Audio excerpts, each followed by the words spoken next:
Vice Correspondent Godfrey Eshemoge, who is at the Presidential Election Petition Tribunal sitting, joins us now. Godfrey, thank you so much for joining us. Can you tell us what's going on where you are? Yes, good afternoon, Hawa. Well, of course, the Presidential Election Petition Court has held today, that's day 3 of the proceedings held today with the Labour Party petition and those of the Action People's Party up on the cards for today's consideration. Basically, what happened today is that the Labour Party is the second party after the People's Democratic Party and its candidate, Atiku Abubakar, that has sought that the cameras be allowed into the courtroom to have live feeds sent to the rooms, to the homes of millions of Nigerians to follow proceedings at the Presidential Election Petition Court. Counsel to the Labour Party gave this indication today while speaking to newsmen after informing the court that he and other counsels of the other parties, that is counsel to Tinubu and Kashim Shettima and of course INEC, that they have agreed to adjourn hearing till next week Wednesday to afford that all pending processes be filed so that they can be handled together.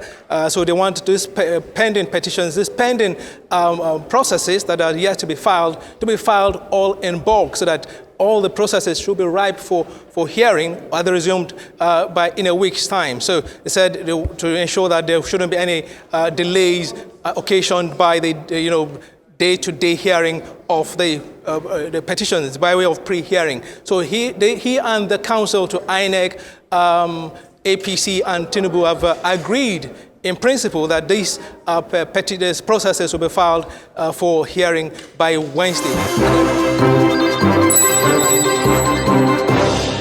We have Arise News correspondent Godfrey Eshemoge.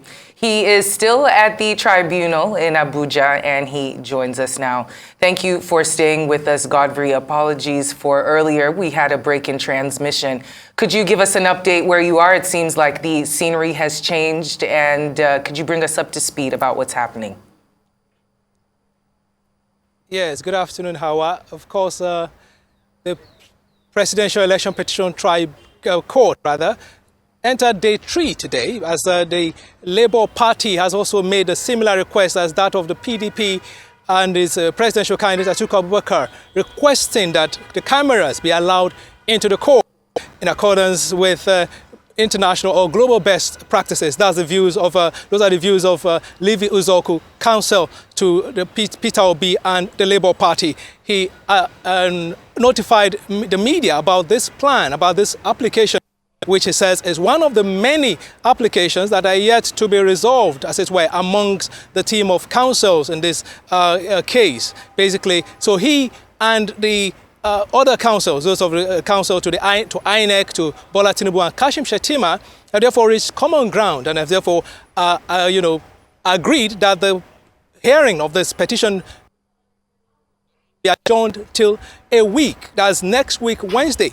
The motion seeking adjournment by a week was granted by the court to ensure that these processes are expeditiously or speedily heard, to avoid any delay in the course of the actual hearing. That is one side of today's pre-hearing. The other part is the fact that the Action People's Party has withdrawn its petition from the Election Petition Court.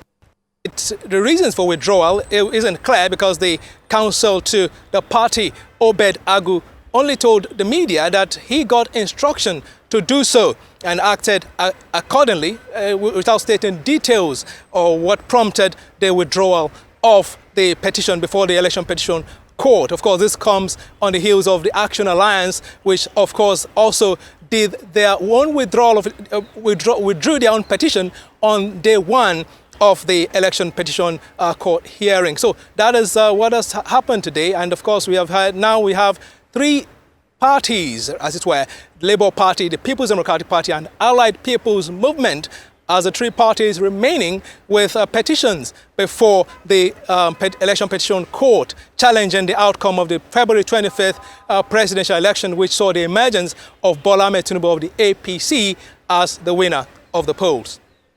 Arise correspondent Godfrey Eshemoge, thank you so much for joining us on Newsday.